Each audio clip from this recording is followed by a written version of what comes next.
Welcome, everybody, to the Off the Mic Wrestling Show here on YouTube, your AEW Dynamite recap. Second show of the day, because if you didn't catch it, I gave my take on the Shane McMahon stuff. There's going to be at least some more information revealed by Bully Ray on Buzz It Open After Dark. I'll probably have more of that reaction tomorrow during my SummerSlam pick show. And we'll do my mailbag. That's usually my standard mailbag show, so we'll do it there. But this show flew very well. It was very quick, very got in and out of segments. It didn't drag, I think, at any point. But I felt largely unfulfilled here with a month to Wembley. There obviously was the major development in the Bryan Danielson and Swerve Strickland, which is what I asked for, so they gave me what I want, which is great. There's a lot of stuff on here where I was wondering, okay, why did this happen? Why did this happen? And what are we doing? And it's just like, and it started off here with MJF. Show starts off with MJF, has a mocking Southern accent, talks about the American title being the most important title in the world, and that South Carolina doesn't represent America. Calls him meth addicted. Says keep your meth addicted mouth shut. He's going to talk to the real America. He called Will Ospreay a red coat terrorist while wearing a red coat. Okay, so let me address this first about MJF. This has become tired. This is a lot of the same how I feel about Christian Cage. You're doing the same shtick as he's been doing for the last 5 years. With Christian, you've been doing it since, 2022 with the dead relatives thing. And my problem with a lot of the key players within AEW, these guys do not evolve. They do not develop as characters. We did see that interesting little arc of comedy bit with MJF last year, but now since this heel turn, it's basically what we've known to see him as this prick. And I understand that's kind of who it is, but these promos don't feel any different whatsoever. The promo last week with revealing a new championship, we saw that with the Burberry title. This felt redundant, it felt repetitive. And it didn't really add anything to what we already knew about this feud. But then Will Ospreay came out and he cooked. Says, you better keep running after talking about my family because now I'm going to give you the beating of a lifetime. Says the fans don't acknowledge your title, the American title, because it's held by a prick like you.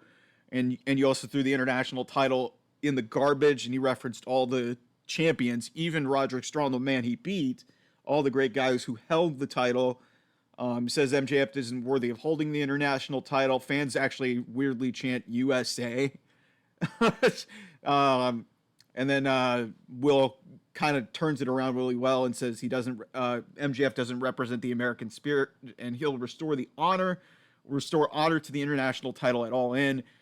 MJF then calls the fans American turncoats.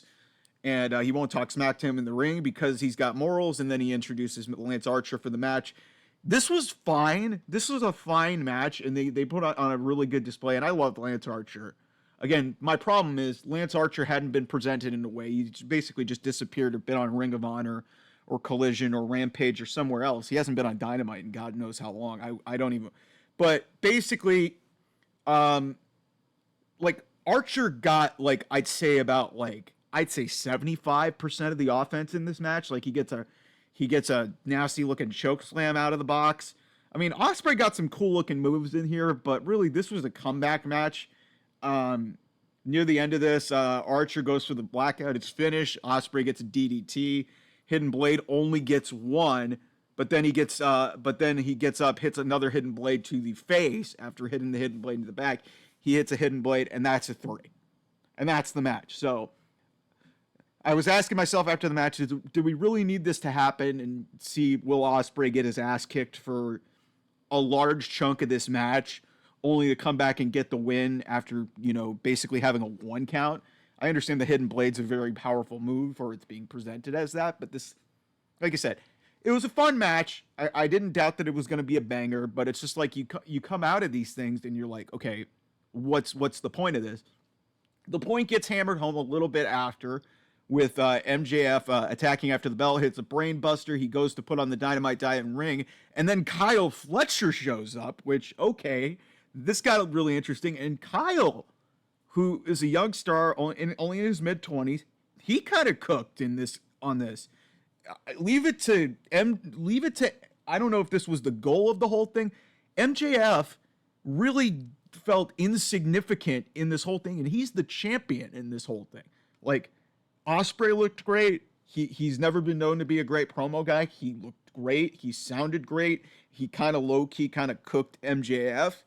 And then Fletcher comes out there, and basically he comes in for the save. He tells Don, hey, listen, like, I know we're not supposed to be doing business anymore with Will because he's out of his contract, but Will's my best friend and my brother, and he's laying on the ground because of some narcissistic prick. He says MJF, all he cares about is himself. I heard you said some stuff about a foreign wrestler, but I dreamt of one day moving to this country, and America's where the best wrestle. This country has given me my dream job, life, girl, etc. So that was awesome. Then he says the line. I'm not going to say the line of the night, but this was one of my favorite lines on this show. I speak for everyone when I say we are all sick of the same MJF crap. That was great. MJF then calls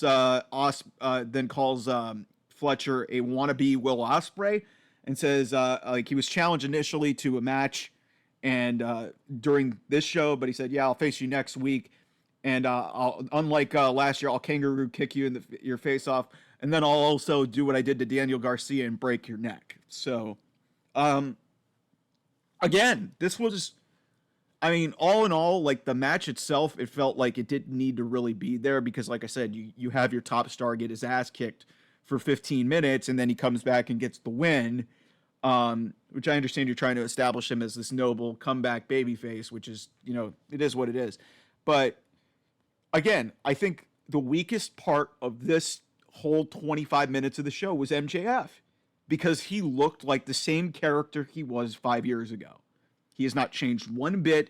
He is, like I said, he's a narcissistic prick. He badmouths crowds. He badmouths his opponents. But again, I've heard all of this stuff before. What made MJF so great in the early infancies, because he was young, he was brash, and he was cutting promos that you didn't hear.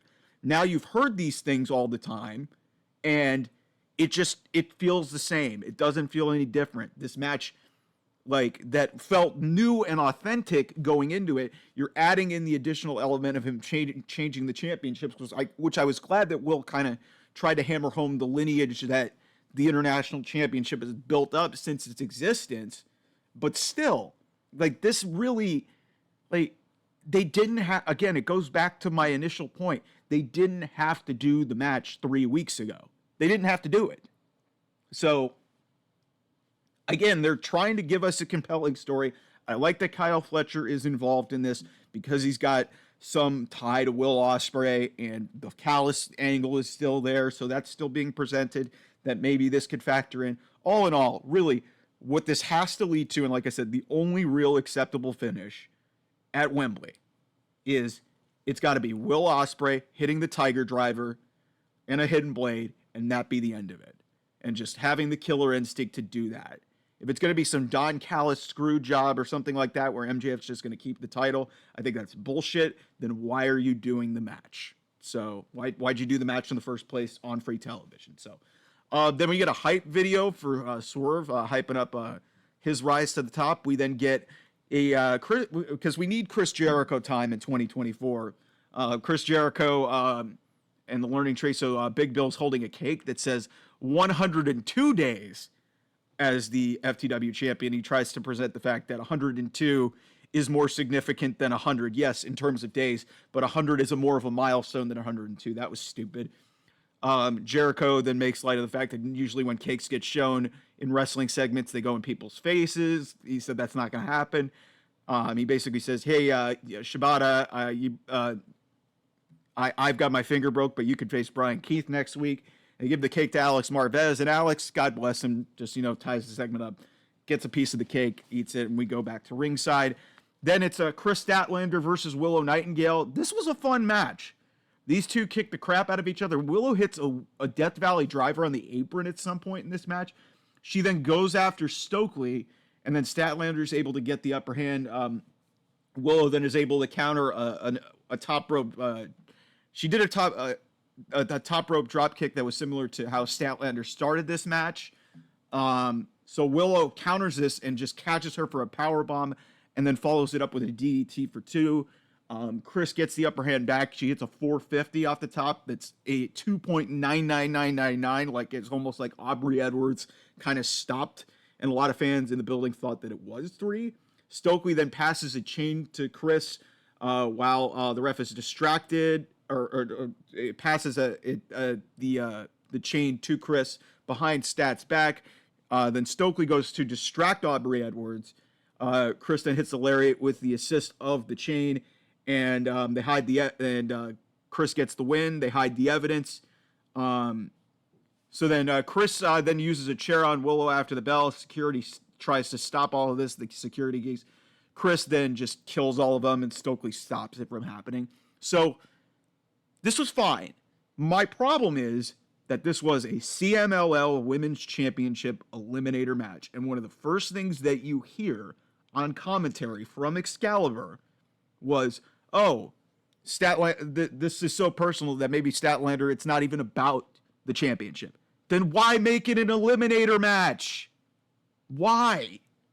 I don't understand how everybody has a championship in AEW, or if there's a champion that's having a non-title match, why does it have to be an Eliminator match? Why does it have to be, okay, if you beat the person and you have to put it in writing saying, oh, they'll get a championship match? We did this with WWE when they had those championship contenders matches. This is a stupid idea. It didn't need to have the CMLL Eliminator on it. We knew that Chris was going to win, and we knew that there was going to probably be some sort of title involved in it. Also, it's not even an AEW affiliated championship, so why are we even doing eliminators for those championships in the first place? Again, this was fine. I love these two. They work really well together. It's been a really good feud.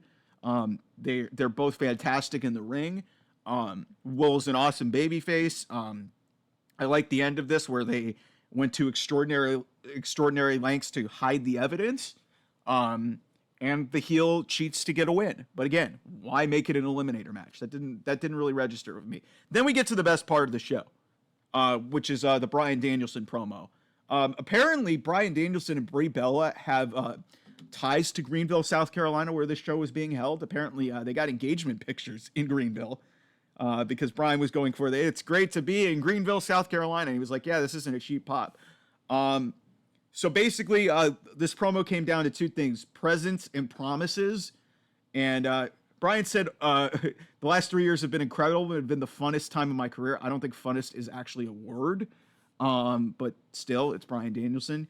So then he reminds us of, okay, I told my daughter that when she turned 7, this would be my last year wrestling full time. I also promised that the AEW contract that I signed was going to be the last wrestling contract that I sign, and it's up tomorrow, which is now known. That's been out in the media for a little bit.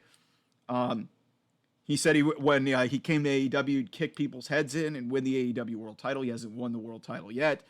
And then he just types up more that this is his last shot, and he's willing to give more than 100% in his match. Before he can get another word out comes Swerve Strickland. We get dueling Swerve's House and Yes chants. I will say that AEW, even though we give a hard time for their attendance numbers, the crowds that are typically there really bring energy in a lot of spots. This wasn't a great crowd, but when they needed to be loud, they were good, especially for this segment. So I definitely like that.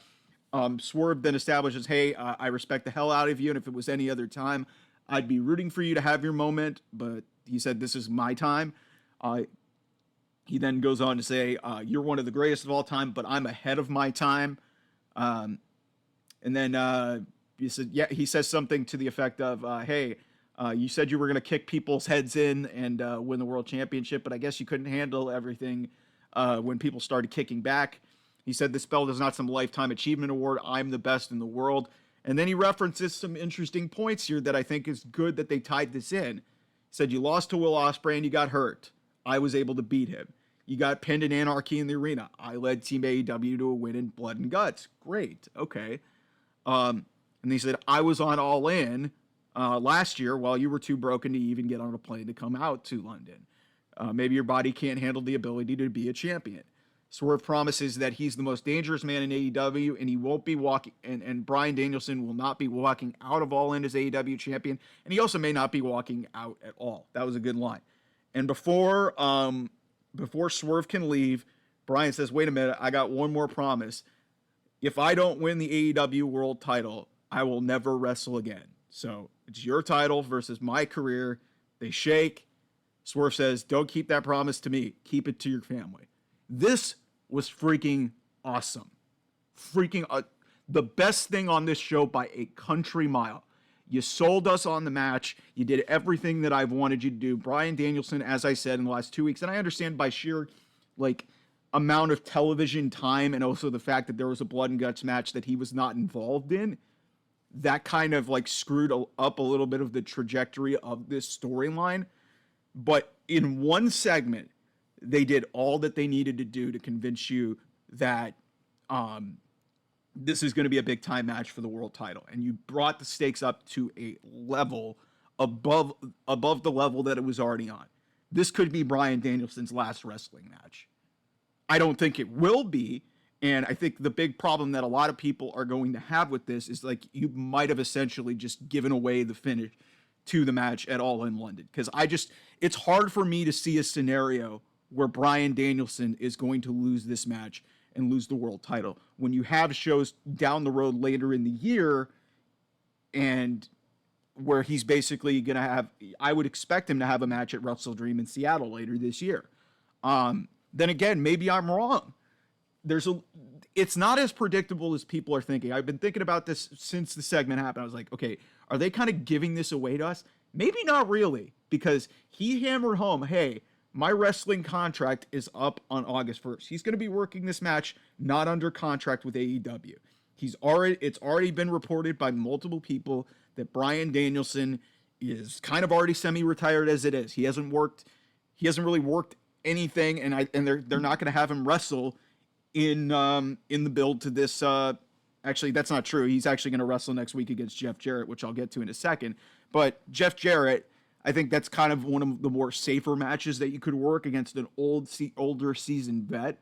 But Bryan's kind of taking it easy, is my point. So I could see this going either way. But I like that they raised the stakes for this. They made this feel a lot more significant because, as I said the last couple of weeks, Bryan Danielson felt like a background character. And finally, they got away from this whole narrative that Hangman should have been there. I'll get to the Hangman match because the ending of that match and the ending of this show was ridiculous.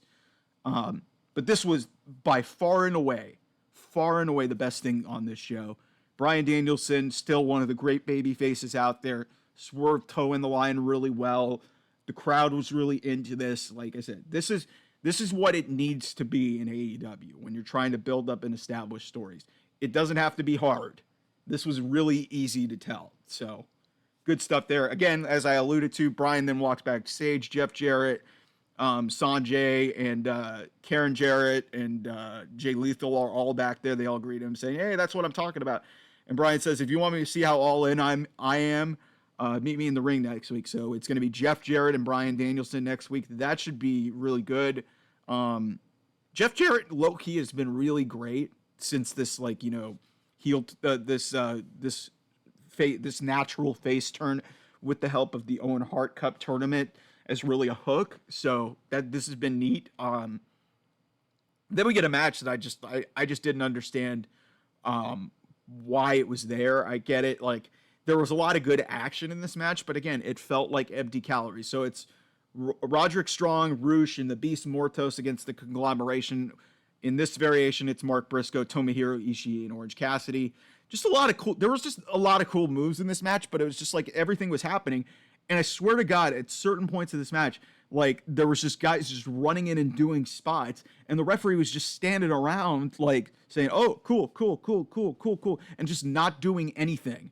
Not doing anything to try and get this match going. I was having a hard time just keeping track of who was legal in this match. It's this was just a spot fest, but it's just you're throwing this match on a show, and then of course the concept of a referee And it also happened in the main event where the referee just looks like completely powerless. Like they're just letting a bunch of cool moves happen. So basically, the end of this match goes Roderick Strong hits an Olympic slam and a Tiger Driver for 2. Then Briscoe and Mordos get into the match. There's a lot of cool moves from all the people involved. And then Mark Briscoe looks to go for the Jade Driller, but Roosh breaks it up, and Beast Mortos hits this sick move that looked like almost like a sit-out tombstone. And he pins Mark Briscoe. Okay. Mark Briscoe just retained his championship like a week ago. What? And the Beast Mortos has been losing matches on Collision. Like, he's got some cool moves and he's respected, but he's been taking a lot of losses. And he just pinned the Ring of Honor World Champion? I understand that Ring of Honor is like second fiddle, but yeah, I'm not big on having champions, even if they're Ring of Honor or a level below certain things. I am not big on having champions get pinned like that, in terms of, like, especially when it's thrown together and there's no story there whatsoever. And like with Statlander and Willow, it at least made some sense because there was some storyline build there, and you have the stupid eliminator concept, but okay, you use it to, enhance the feud that's been simmering for a long time. But yeah, this was just odd. It just kind of just felt like it was there.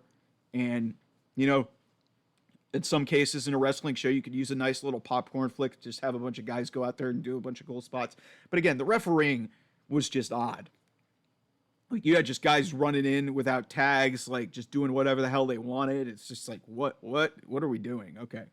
Then we get an Acclaim promo, and I guess they're going after FTR, basically saying, hey, we're in your backyard.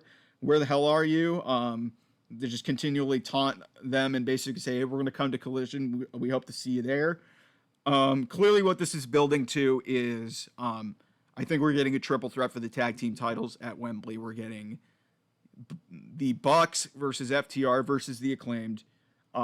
Clearly, I think the FTR component of them being injured and more specifically Dax Harwood being injured and having to be taken off television because I think it was a hematoma that he had, that he worked through silently and then finally just decided to go get help and reveal it to Tony Khan, which is a separate issue.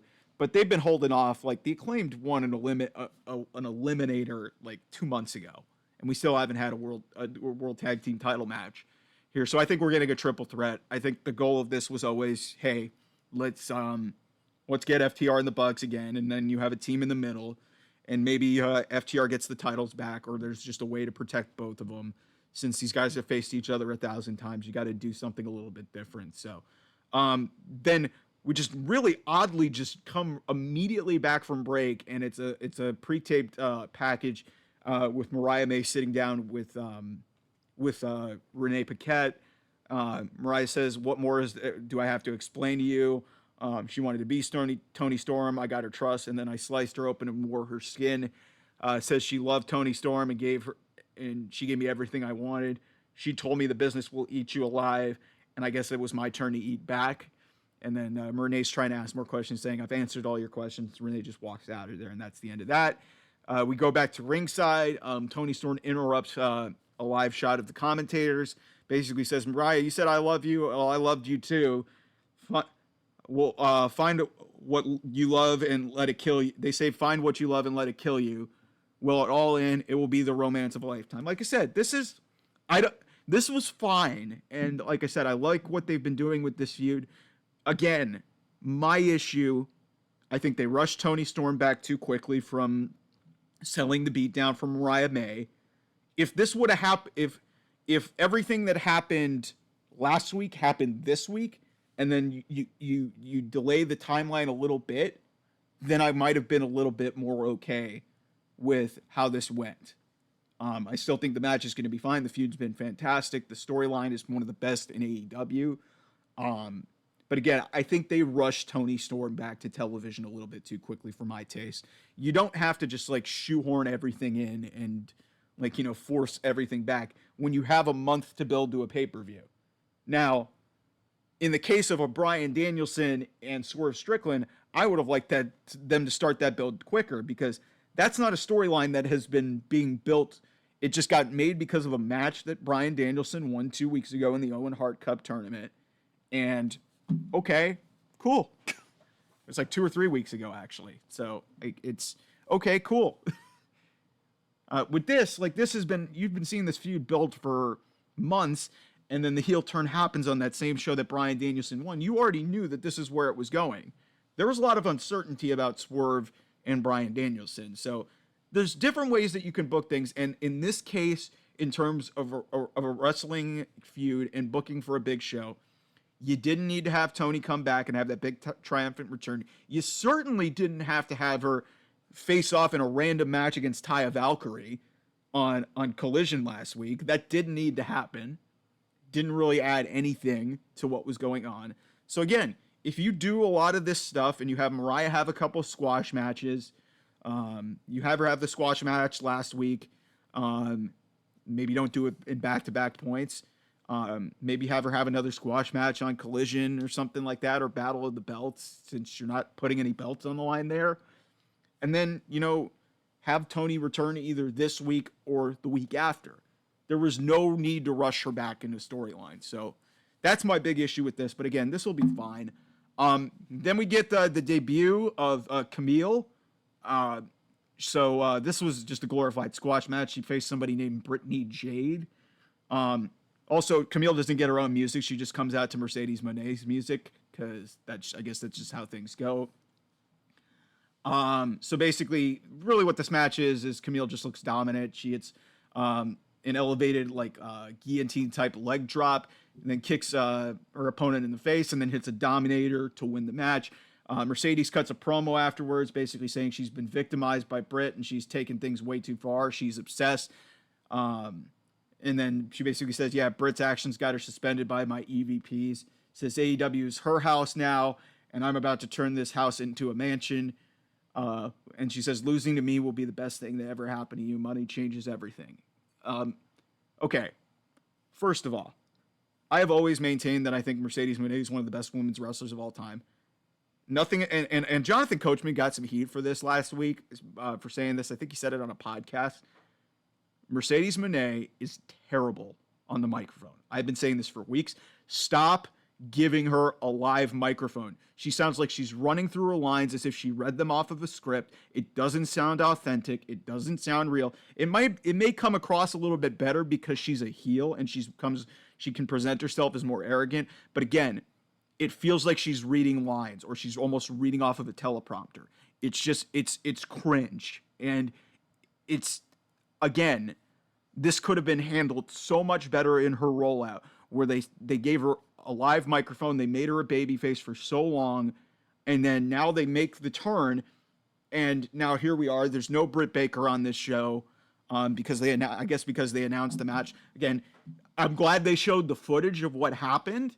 But another example of, okay, with your women's feuds, which I both think are going to be great. And I think it's awesome that you have two high-profile women's matches on this show at Wembley. But the announcement of this match should not have happened at Comic-Con. Yeah, a little mainstream media love. I get that. But there was no need to do it. It almost felt like an ego pull for Tony Khan to just sound like a powerful boss, and it sucked. You basically, like I said, you debuted a powerful figure like Camille on television, had her beat up Britt Baker, and then the next day at Comic-Con, you have the match be announced. It didn't make any sense to me. And again, having Mercedes be the one to try and sell this match is not the way to go. That's not the way to go because she is not good with microphones, with a microphone in her hand. Camille did look great here for what she had to do. This is what it needed to be to establish Camille as someone serious in the women's division. I would have liked to have seen this not 6 months after she was signed, but yeah, okay. And then we get to the main event, Hangman Page versus Darby Allin. I am still waiting for an explanation as to why this match happened with two of the biggest stars and two of the OGs of this company having a match on free television that you could have had on any pay-per-view whatsoever. So, I'll run through this match really quickly, but like I said, the finish is really just what had me pissed off because it's very reminiscent of just a rushed finish and just like, making people look stupid. So Darby tries to go for a coffin drop to the floor. He gets caught by Hangman, gets hit with a German suplex. So then they go up the ramp after this. Hangman brings in a chair. He's getting admonished by Bryce Remsburg, and Bryce tells him to get in the ring. You got to win the match in the ring. So at least, but nobody's observing the referee's authority on this show. Nobody's observing the referee's authority. So then Darby gets the upper hand amidst this distraction. He hits the coffin drop off of one of the entrance pods. Darby, I swear to God, is going to be paralyzed by the time he's 40. This guy's a certified maniac. Might be 35 because he took some really just cringy, just awful looking bumps in this match. So then we have a break here, and then like at some portion during this match, the lights just randomly went out. So maybe, they were talking about fuses blowing or something. Like, I don't know what happened, but that just looked awful to have that happen in the middle of the main event of your show. That was bad. So then Hangman tries to use the steps. He tries to launch Darby into them, but Darby's able to vault over, but ends up getting driven into the post. Hangman then hits 3 power bombs on the apron and then goes for a fall away slam, and Darby's back lands on the hard portion of the steps, on the sharp portion of the steps. Yikes, that was cringy. Later on in the match, Hangman hits an avalanche fall away slam from the top rope. Then they go back out to the steps again. The steps were a big part of this match, even though that should be some sort of disqualification. I understand referee's discretion, but there's a lot of just weaponry just for the sake of using weaponry. It's just like it's a little bit over the line. I think the AEW's kind of relied upon this a little bit too much. So then Darby's able to sweep the legs out of Hangman, and Hangman falls back first onto the step. Darby gouges the eyes, then he hits, and then Hangman's sitting on the steps, and Darby gets a suicide dive, knocking Hangman off of the steps to the floor. That was sick. Darby then whips out his belt. I guess in a Hangman match, you have to use your belt. He then goes for a series of splashes and then gets a code red for a 2. Hangman then counters the coffin drop finish in the ring into a sleeper, but Darby rolls through and gets a 2. Darby then goes for the buckshot, but gets hit by a nasty clothesline from Hangman for 2. Hangman then hits a powerbomb, gets a 2 count, then hits back-to-back dead eyes. He goes for the buckshot, but Darby falls down, falls limp. Hangman's just sort of taunting around. He flips up Darby. Darby then does a bunch of roll through, does a little quick little roll up, and gets the win. And then the show ends. What? What? That's your main event? And you just have Darby get his ass kicked. I understand he's got a world championship match, and he's also got a TNT title match coming up at All In. That's it? And again, no storyline reason for why this match happened. None. They said, they were on the same teams in Blood and Guts. That's not a reason to have a wrestling match and be the main event of your show. And Hangman, I understand he's got rage issues, but this just, like, he had the match won. He could have pinned him, and then you just make a heel look like a moron here. You make a character look like a moron. I understand rage sort of blinds people, but man, the just, Darby, like, just killing himself in this match, doing all these crazy things, and then it comes down to just a roll-up finish, a cheap roll-up finish. And it's like, what? Maybe they're just trying to, minimize Hangman and bring him down a little bit, so that he's not, like, the people are going to get it out of their minds that Hangman and Swerve's not happening at Wembley. Because, like I said, one of the biggest things that this show accomplished was, putting Bryan Danielson and Swerve Strickland at the forefront. And that was the big thing that this show accomplished. All in all, the show was fine. Like I said, it flew by really quickly.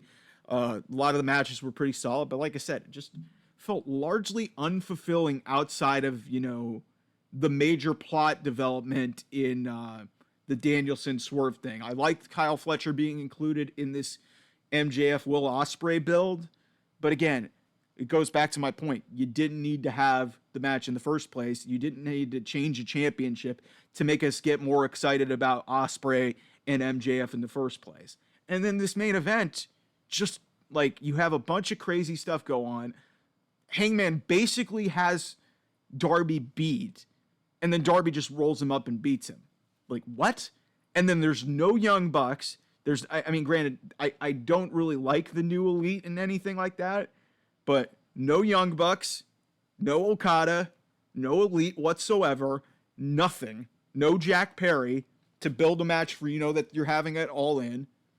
Because I guess maybe they're just selling their injuries from what happened. But okay. I mean, Hangman was in the same match. You guys want to tell me that that's the reason to have it? It's like, where the heck is everybody else? All in all, it's just like I said. It's fine if you want to be just like a stand and just be like, okay, yeah, this is good wrestling.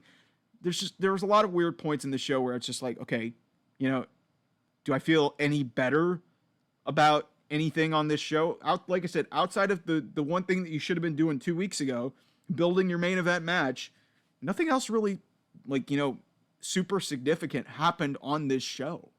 That's just my big takeaway.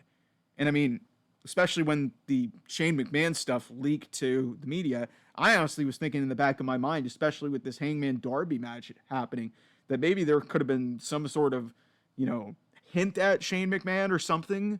Because, again, like I said in my reaction video, I think that's happening relatively soon. Maybe sometime before All In. But I would expect Shane McMahon to be in AEW at some point this year. That's just how I feel. So that's Dynamite. We'll see what Bully Ray had. He apparently had a conversation with Shane McMahon. We'll have to see what was said. I'm doing this show right now, so I'll have to give you guys my reaction to that tomorrow. But yeah, all in all, an interesting day, interesting Dynamite. Like I said, just kind of there. So I'll talk to you guys real soon. We'll have SummerSlam previews, SmackDown, a lot of stuff going on this week. I'll talk to you guys later. Bye.